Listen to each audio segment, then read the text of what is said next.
for our icebreaker question. What is your guilty pleasure spending wise? Hmm. I think my guilty pleasure, well, hindi naman 'to yung super nagse-splurge ako ano, 'pag nagse-splurge talaga it's ano, sa mga travel ganyan, pero like yung mga impulse buy ko, online shopping in Shopee, Lazada, Shein, ganyan. So, Mhm. just last night meron akong recent purchase na tea bag, I mean tea, pack of 2 packs of tea, chamomile and peppermint tea from a Malaysian brand, Boh, B-O-H. Hi RV, if you're listening, thank you so much for ano, for sharing your Fun. ano, Boh tea to us. So, bumili Mm. ako kasi baka maubusan na kami. As in, everyday kami ni mami, nagti-tea kami. Parang ako twice a day, siya once a day for her chamomile tea para makatulog siya. So, aside from that, I bought a clear case in Shopee. Kasi medyo madilaw na tong ano ko, yung case ko sa phone. So, parang sabi ko, deserve ko na ng bagong clear case. So, yeah, those are my ano, guilty pleasure. Ikaw, spending wise. Alam ko Wait, na yung sagot minsan, ng kanya. Mm. ano? Ano yun? Sige nga. Pokemon cards. Yeah, that's right. I was about to showcase my cards right here, pero dahil blur ang aking background. Dahil Blur ano, din parang may naman. binablur. May sindikato na ano. That's for you guys to figure out kung ano ang mga or send an email at otapospod@gmail to find out what are the Pokemon cards that I have. So yun nga, nagsimula lang to nung actually nung bata ako, ay may nangongolekta ako pa isa-isa tapos natigil. Tapos yung kakilala kong ano, nagpo-Pokemon cards. So sabi ko, sige nga makabili nga ng isa lang. And that was a couple hundred of booster packs ago. So ngayon, di ko na mapigilan sarili ko and it is really, pag may nadadaanan ako, parang nangangati yung ano ko na kailangan kong bumili. So yeah, that's it. That's it. Hoy, alam niyo ba? Alin? Alin? OMG! Oh, tapos? Welcome to Oh, tapos, Pod. podcast. Ay, ba pala. Ayun. Ayan. Okay Ayan, lang. welcome to the third episode of our Jowa Special. So for the first episode na panood niyo yung kay Sig and Papa P, and sa second episode we have Belle and Mang Mandy, and for our third episode, of course, Chels and Pag-ibig. Say hi, Pag-ibig! Hi, hi. Kamusta kayo dyan? Sending love to everyone of you guys. Wow. So napapanood nila tayo or napapakinggan on Spotify, but we also have Spotify video and we also have YouTube video. So if listener kayo ng Spotify, why not habang nagda-drive or naliligo or kung ano mang ginagawa nyo. But you can also check us out on Spotify video and YouTube video. Ayan. So we have here my pag-ibig. Ang pangalan niya talaga is Herbert. So for those who don't know, dati siyang si letter sender H, tapos na-promote siya to pagiging pag-ibig. Mm. Ayan. Nagkaroon ng Pag-ibig. So, pangalan sa ano, to the yeah. name. Ay, to the, yes. Pag-ibig ano siya, very known siya sa mga friends and family ko as pag-ibig. As in, pag tinatanong nila, asan si Pag-ibig? Ganun, hindi siya, asan si Herbert? Ganun. So, Mm. si Pag-ibig, one of our, ano, avid listeners, one of our, Yes. ano, followers, nung Since nagsa-start pa day lang, one. yeah, since day one, since January Mhm. 2023. So, so far, Pag-ibig, what's your, observations sa Otapos podcast? From 2023 to ngayon, pang year 3 na namin. Mm-hmm. Uh, well, I like that there's the consistency when it comes to like catching up with yung about life ninyo, whether through the learnings, which is your personal experience or something that na observe nyo. And yun yung ngayon yung bago is the Otapo shares, which is like sharing na alam mo yun, broader area kasi minsan pag pag masyado nung na-focus parang mas minsan yun nga mahirap makapag-isip dahil a span of 3 years, di ba? Parang syempre as someone na nag-work tayo ang life natin consists mostly of working, which Mhm. is alam mo yun, the everyday thing. So it's good na alam mo yun, like you're not limiting yourself to just one aspect, and now you guys open it to more stuff to talk about. So that's good para maraming sharing, because sharing is caring. Yes. So yeah, si Pag-ibig na ano niya, na witness niya from our humble beginnings na hindi remote pa kami nagre-record. Tapos until ayan, meron na kaming video ganyan. But also parang naging yung O Tapos podcast naging ano rin witness or parang sa ano namin sa relationship namin kasi nung like back in 2023 hindi pa kami. So we're just in our talking stage. So O Tapos podcast would be one of our discussion points, mga ganyan. And then he became a letter sender. And then later on became my Pag-ibig. So ngayon Pag-ibig, naging part ka naman na-interview ka na rin ng girls. But as you can, I'm not sure if napanood mo yung mga ibang episodes, but yung flow of our Jowas episode is um parang you telling the viewers how we first met or how this love story unfolded, came Yeah. about in your perspective. Kasi parang syempre yung mga na napakinggan ng viewers or ng listeners namin would be my perspective lang. So ikaw, in your POV, how did we met? How did we first start? Take it away. Mhm. Well, that's a nice question because pati ako, I don't know the answer on when we first met. Totoo naman, I just know that you existed somewhere out there. Mhm. Like, I know your family and stuff like that. But yeah, just like someone, oh, yun, parang yun, Rachel is someone that exists. And then, ayun, and then, hindi naman tayo nagkakausap even though, yun nga, di ba, wala tayong communication. And through many intersecting moments in our life, na finally bigyan na tayo ng chance makapag-usap. Even though na, May ha? church kayo nagkita. And Ha? magka-church ko. Yeah, yeah, yeah. Sabi lang niya, nag-exist lang ako somewhere. Pero yun nga, yeah, pero dun ka lang. Kasi technically, nagkikita lang tayo either if there's like a combined, Or event, church event, gano'n. yeah. Yeah. So magka-church po kami, just to clarify. Hindi lang nag-exist ako somewhere. Okay, go. Pero yun, kasi ikaw nasa Laguna ka, tapos ako nasa QC. So, the distance was already there. Mm. Even before the distance went more distancer. Oh. Ganon. Yeah. So, tutuloy ko ba? Yes, go. Oh, okay, cool. So, ayun, yun nga, through many intersecting events in our lives, 2017, there's another church event na wala siyang choice kundi kausapin kami kasi parang kami lang yung tipong clear niya at that time na Grabe yung walang ka-age. choice. Ha? Grabe naman yung walang choice. Kasi parang kakausapin mo ba ako pag parang nandun ka tapos nandito lang. So baka di mo pa ako pansinin pag So yeah, thankfully enough, like yung parents mo, si tita, tapos parents ko, like magkakilala sila, and then through there, nagstay kayo near us for a while, and then napag konting gala here and there.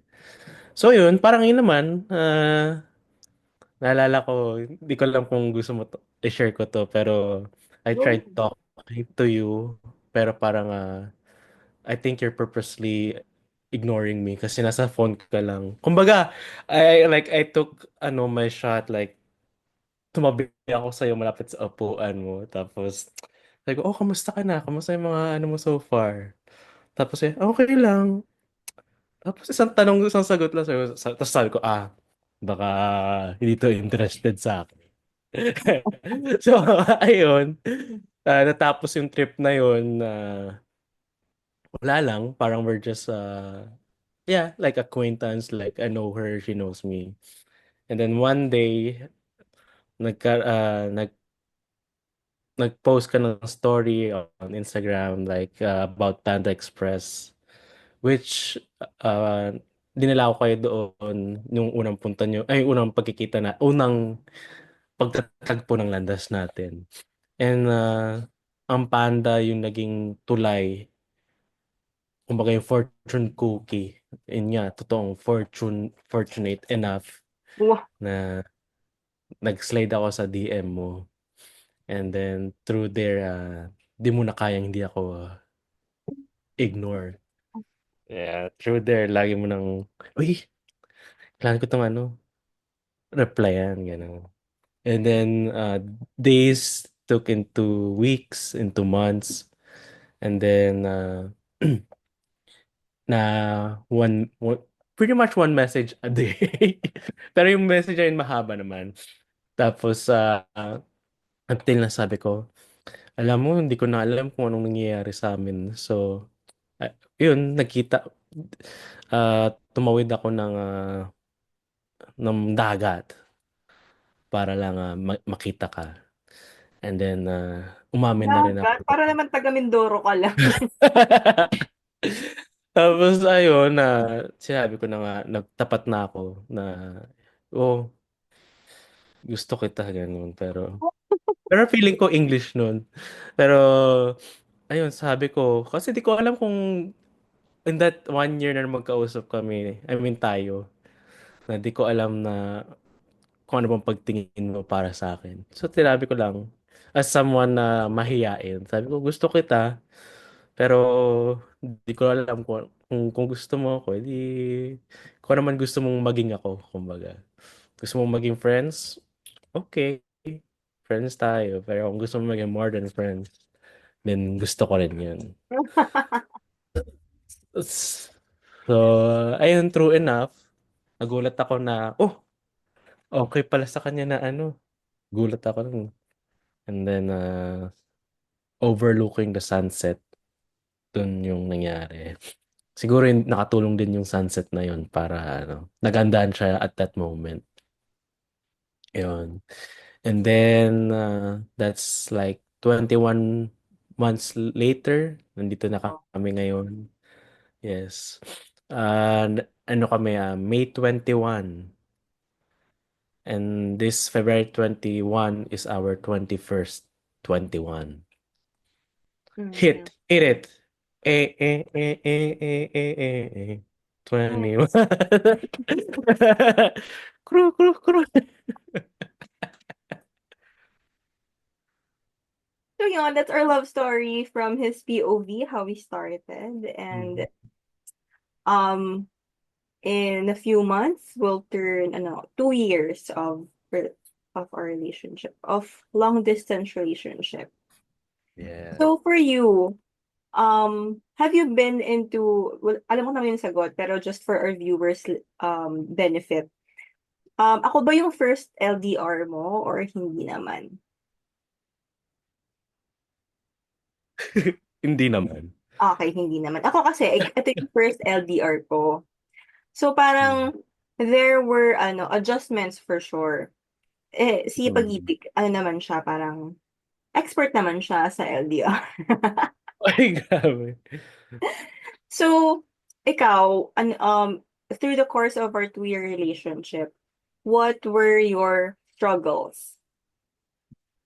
May it be kung ano man, if it's because of distance or kung ano man. Ano, I think you can agree with this, is tulog. Mm. Parang para magkaabot tayo, parang someone has to sleep late or wake up early na yun, parang naging parte na ng ano. So kahit weekends na kaysa ano, pero yun, kailangan nang magising ng maaga-aga. Pero good thing, pinagbibigyan mo naman akong matulog more recently. So, so at least it got better at that department. And then, I mean, we're fortunate enough na remotely ka nag-work, so at least natatawagan kita. Otherwise, di tayo masyadong makakapag-usap. Pero other than that, challenges, ayun lang din, kung ano may gusto kong bigay sa'yo, nabibigay ko lang sa'yo once na nakikita tayo. Or yung mga delivery, yun yung medyo mahirap kasi parang, at least pag mag-grab, ganun, okay lang. Pero yung more, kung ano, pang gift, like, mga yung mga non-typical, yung mga ano, gift na, kung ano, may nakita akong cute na Hello Kitty na Headband. headband. Hindi ko mabibigay agad sa'yo. Yeah. Kaya tuwing magkikita kami, para siya laging may gift box, parang compilation of mga nabili niya for the last few months na hindi kami magkasama physically. So, ako naman, ang struggle ko, since hindi ako sanay sa long distance relationship, um, the distance is the challenge itself. I remember nung parang pagka-uwi ko from the US nung 2023, grabe yung parang they call it parang post-vacation depression. It's not really vacation, since nag-work din naman ako din. Pero parang yung from several weeks na magkasama tayo, tapos biglang, another, parang it's the unknown, di ko alam kung kailan ulit tayo magkikita. So parang yon, parang nag-rethink na ako, parang for LDR ba talaga ako? Kasi parang hindi ko kaya yung ganun. But looking back, ngayon, parang sabi ko nga sa'yo, parang sanay na ako na LDR. Diba? Masyado So, nang sanay. Too sanay for ano. minsan parang, okay lang, LDR naman na kami.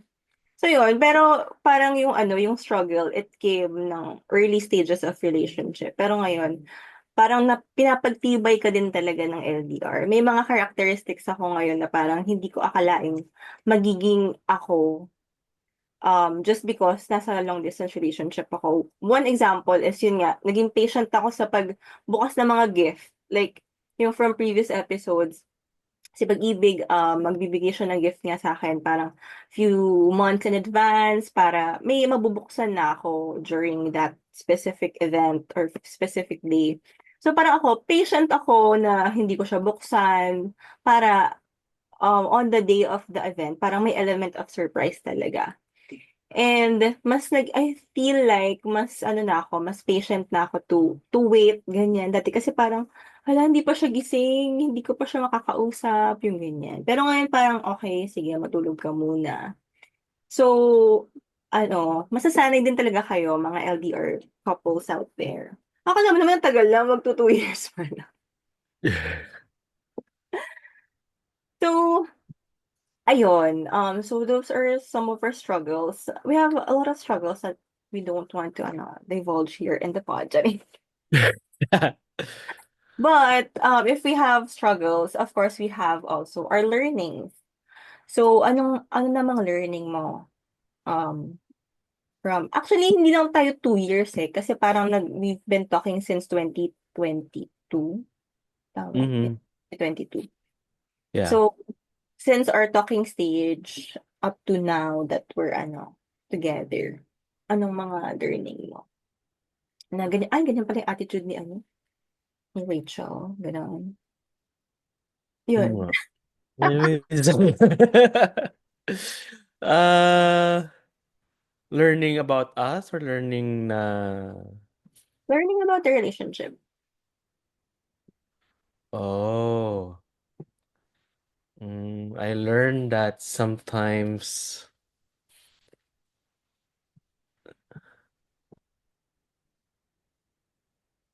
ano nga ba? Ikaw muna. Alam ko mga kata kasi wala din ako maisip na for sure maraming learning na parang na-apply naman ngayon. But like a specific learning, na-learn ko na it's not all about me. Oh yeah. Kasi nga single, syempre parang parang wala na akong iniisip na iba. Parang I've been single for a very, very long time. So when he came around, parang hindi ako sanay na there's kailangan may isipin din akong iba. Alam mo yun, yung parang I've been selfish the whole time. And so parang gusto ko laging pina-prioritize yung gusto ko, yung ganyan. Although very naman siya sa akin, very accommodating naman siya sa mga ko. Like ito, for example, ito, ngayon, nagkakabook lang niya ng ticket going to the Philippines na ako dapat yung pupunta sa kanya sa Dahil. US dahil graduation niya ng master's. So sabi ko, Can we yeah. just roll Yay! along? Yeah. Congratulations. Yeah. So yun, syempre hindi kasi madaling pumunta ng US. I mean, may US visa naman ako, pero alam mo yung gastos and all. So parang siya, nag-compromise na lang siya. I mean kami na pumunta na lang siya dito or pumunta kami somewhere just so magkasama kami. Hindi lang graduation niya. After ng graduation niya would be bakit ikaw na? Second year anniversary. Second year anniversary. Hindi, like right after, I mean, yeah. Yeah, right after. Mhm. 2 days after. Hindi Yeah, kasi, I mean, aalis ako the night of my graduation. graduation. Pero dadating ako doon dahil because of time change and stuff like that. Which is exactly May 21. 21, which is our Second year anniversary. yeah. Yay. So yun, parang, ayun, very accommodating siya sa mga ganong bagay, which I really appreciate pag-ibig. So yeah, na it's not all about me na ngayon, like hindi pa naman ako mag-asawa, pero parang more than me, iniisip ko na rin yung siya, ganun. Na parang hindi na ako I'm no longer that selfish compared to before. Yeah. Yeah. You agree or no? Somewhat, yeah. Michael, what's your learning? I think you know this learning. Nasabi ko na sa'yo throughout the course of our relationship, but communication is key. I mean, you know that. Yeah. Kasi syempre, magkalayo tayo, so it's hard to pick up yung mga action natin. Di ba sabi nila, action speaks louder than words. But in our setting, there's not much action to act. So sometimes we have to rely on words. Like even though, alam mo yun, we're used to combining yung words and our actions to convey a message. But sometimes, even to the OA point na, alam mo yun, himay-himayin mo pa talaga yung words mo kasi para ma-relay yung message mo and stuff like that. And yun nga, dahil we're physically apart, we need our words to bond us together. Wow, or like our words connect us. Kumbaga. Uh, yeah, it's not bounded by, like space and whatnot. And thankfully through technology, and thankfully di tayo yung nagkaganito 20 years ago where, like Zoom is not a thing yet. Kundi ang ano natin is once a month ang usap natin through snail mail. Grabe naman yung 20 years ago. Ano yun? 10 ka pa lang, may jowa ka na. Hindi, kumbaga di tayo yung Not in that era. yeah. Akala ko ng 10 years old pa lang. Huwag ka naman mag-age reveal. Alam naman nila na 30 na ako dito sa pod. Sila, di nila alam kung ilang taon ako. Ayun, alam na nila. Hindi. Malay mo, 20 plus lang ako. Oh. Ikaw naman yung ano.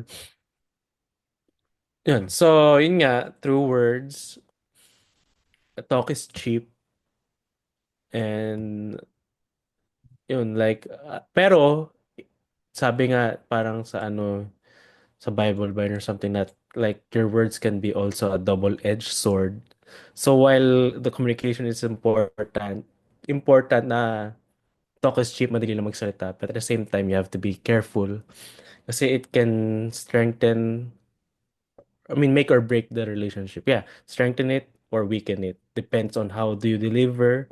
And then, syempre, yun din, kung may nagda-deliver, may nag-accept. So, yun, mahirap sometimes pagtagpo yung delivery and yung acceptance ng bawat isa.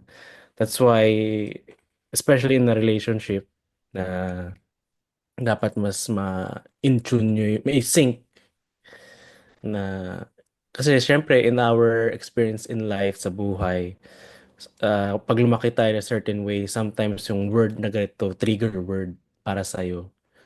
Pero sa ibang tao, parang, oh, it's like blameless, parang innocent naman pala. Mm. Kung ano pag sinabing, ang gwapo mo. So, yung lumaki ka, parang insulto pala yun, parang sarcastic. So ngayon, pag sasabihan mo ko ng, ang gwapo mo talaga. Sabi, ay, hindi gumagana.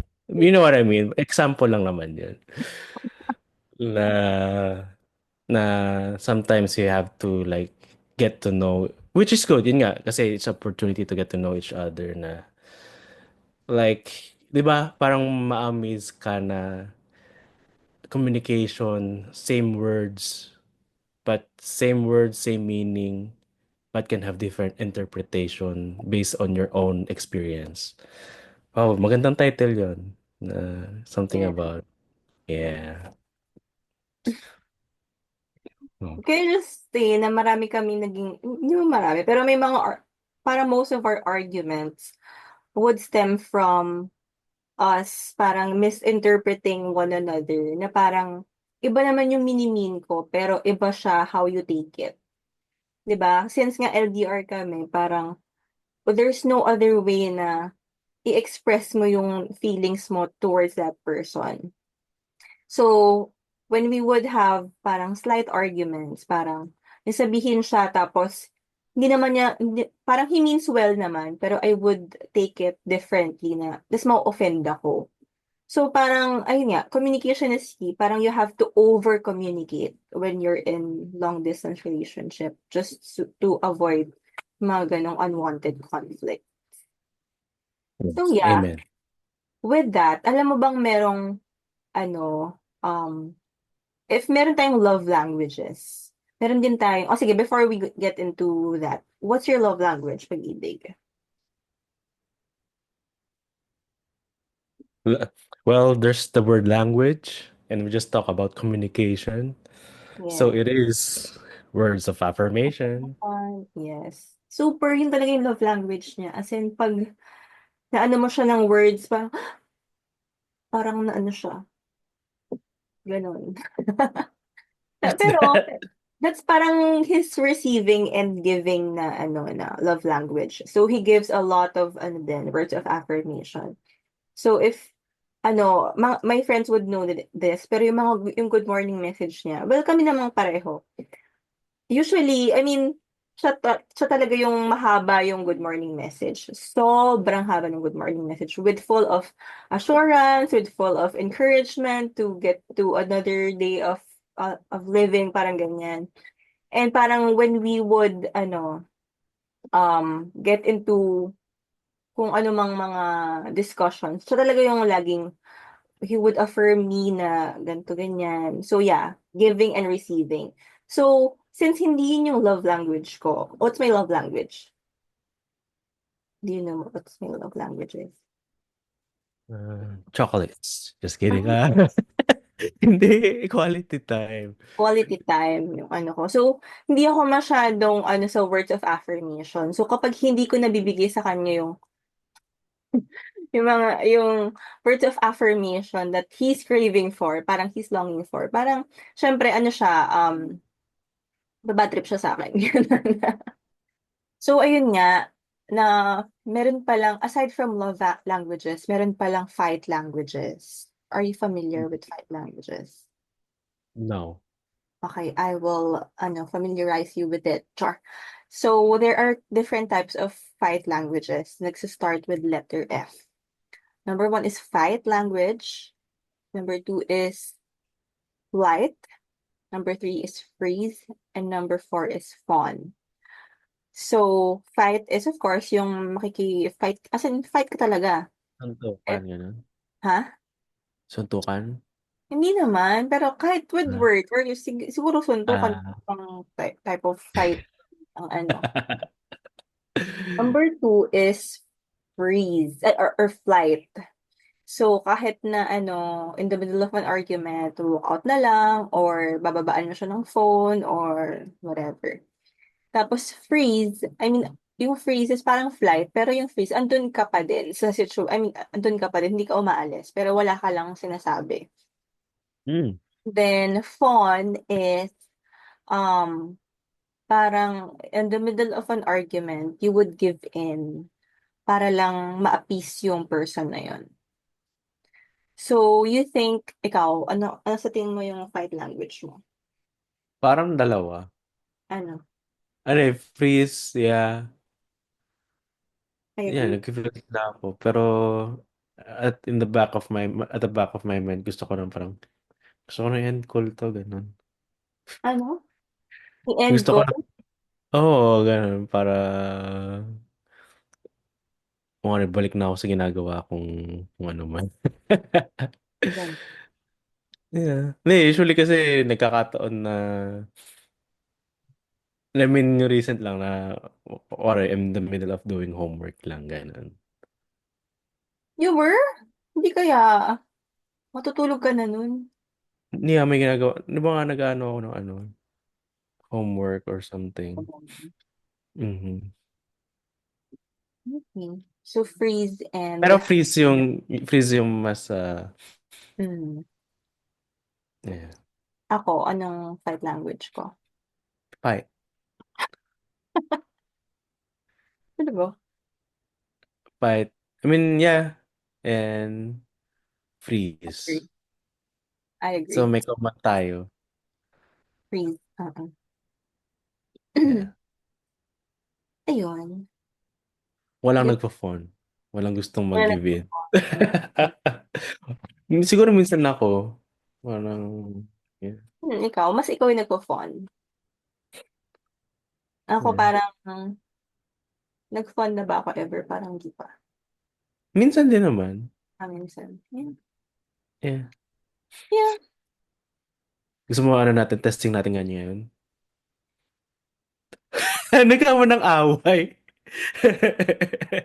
Nagkaroon na. Fight me. Huwag na tayo Joke dito lang. mag-away. Ha? Huwag na tayo dito mag-away.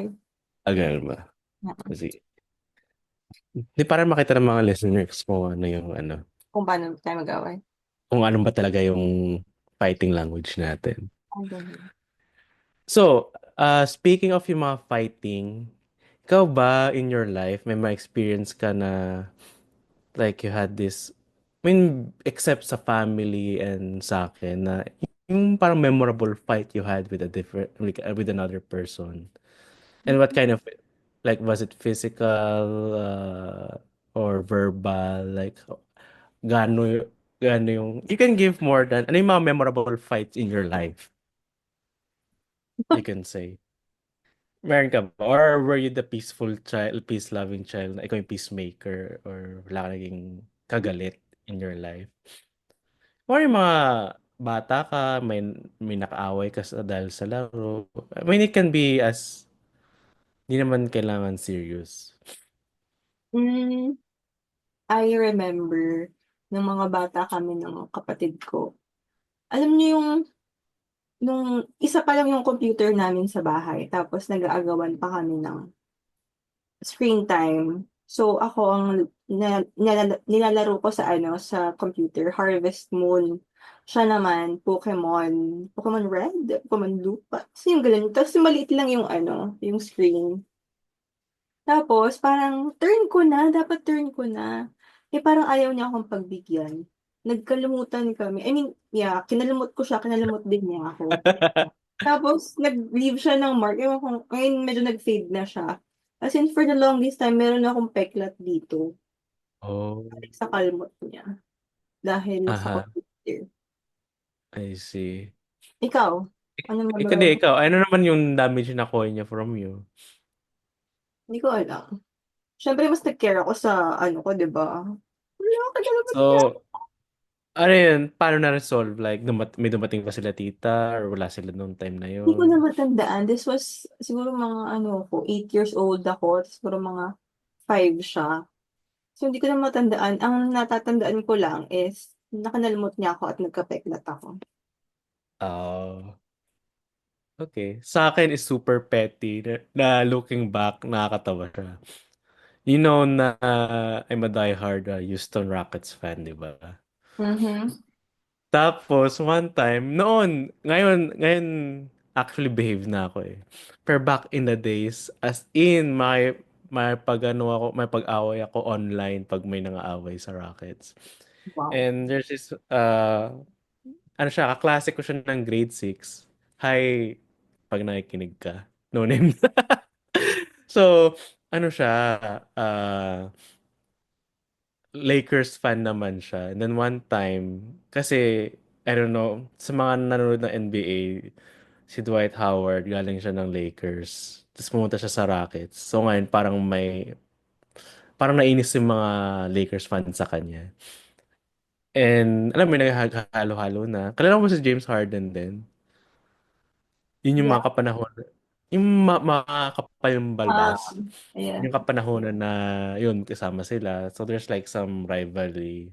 Syempre yung mga as a fan nagko-comment, yung nagko-post, syempre post nila oh ganyan ganyan, soft, ganun ganyan, parang hindi ka naman magaling ganun. So syempre nakita ko yung post niya, nainis ako. Hmm. Tapos nag-post din ako ng sarili kong post na.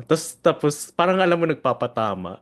Tapos alam niyang pinapatamaan siya. So nag-comment siyang ganun. Tapos parang nagbangayan na kami. Pero yung bangayan namin is more on stats.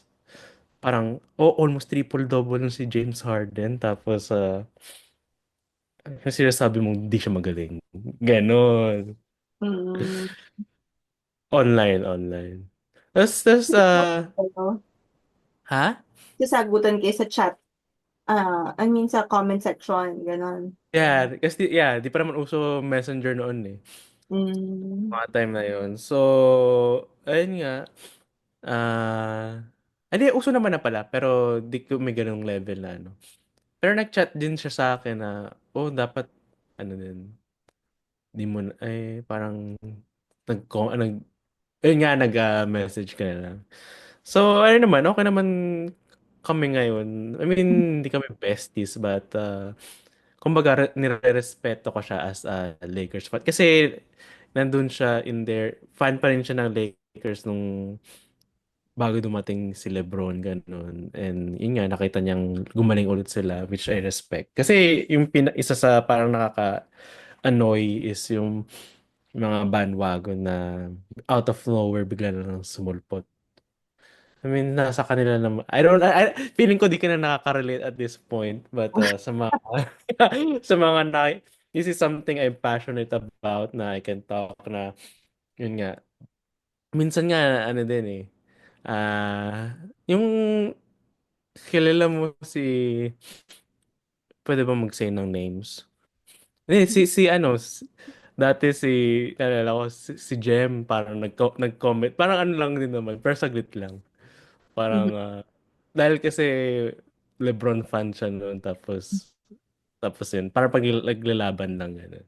Pero di naman dumating na nagsagutan kami. Okay naman ka. Parang hindi naman ganun. Nalinaw din naman yung air. So, yun. Sabi ko, So, passionate masyado sa ano. like, kasi syempre masyado kaming passionate din na dati nga si ay baka di na nila alam ng mga viewers but yun nga yung mga Parang church natin. kami lang din naman nagko-commentan pero syempre kung pagpikon ka talo ka. So kung ano asaran lang dahil syempre sinusuportahan mo yung team na yun. Pero yeah, ang sa akin lang true and true kahit yung time na hindi magaling yung Houston nandun, I was there as well. So, yeah, to the point na may one time pumunta ako ng Houston para lang manood ng Rockets game. Tinanong nila, noon I remember that time na tatanong nila, oh, bakit ano meron sa Houston? May conference ka ba? Ganun, or OJT? Tapos sabi ko, nanood lang po ng Rockets. Ganun. Tapos parang, huh? Ganun. And that was one of uh, my most memorable time as a Rocket fan. Yeah. So it's nice being naalala ko yung nasa first year high school ako parang tinanong yung parang may discussion sa school. Tinanong may mga sports fan ba dito gano'n. Tapos ano bang meron pag ano ka ba't mo support? Anong yung parang dating sa sports parang tinanong ba't ka fan gano'n. So parang nabanggit ko like you feel like you're part of the team pag nanalo sila, pag masaya sila, parang yung success nila is like part of your success din. Wow. Uh-huh. So, ayun, naalala ko lang. Ikaw, is there something that you're passionate about na you can say, Nung makikipag-away ako, or di ulit. naman, na parang i-defend mo yung something like, kumari may nagsabi, ay, pangat naman si ano, your favorite Korean star. May ganun ka ba? Siguro ngayon hindi na. Siguro dati kung no, in my Samster era, I think yes. Yeah. 2006 to 2012. Siguro ganon. I-defend ko. Ano sinabi mo? Ngayon hindi na Pero may masyado. nangyaring ganon. Yeah, ako rin naman, di na ako nagaganon. Minsan nagbabasa ako sa mga, sa Facebook or sa social media, di ba? May mga yung mga, alam mo yun, unreasonable comment na nakakainis. Na parang sabi ko, sige na nga, magre-reply na ako for once. So, nasulat ko na yung sasabihin ko ganun. Tapos, alam mo yun, parang nahimasmasan na ako. Tapos sabi ko, is this really worth it? Parang may pag-away ka for something na di mo naman, di ka naman binubuhay nung, alam mo yun, yung pinaglalaban mo. Di ka naman Mhm. mabubusog, di ka naman maano. At the end of the day, it's just like sports and life is bigger than that and stuff like that. Yeah. Well, sports, it's not something that we have in common. So what do you feel, ano sa tingin mo yung ano natin, something in common natin?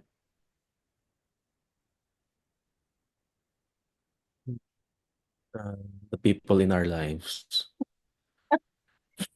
Hindi, Dati, during, ha?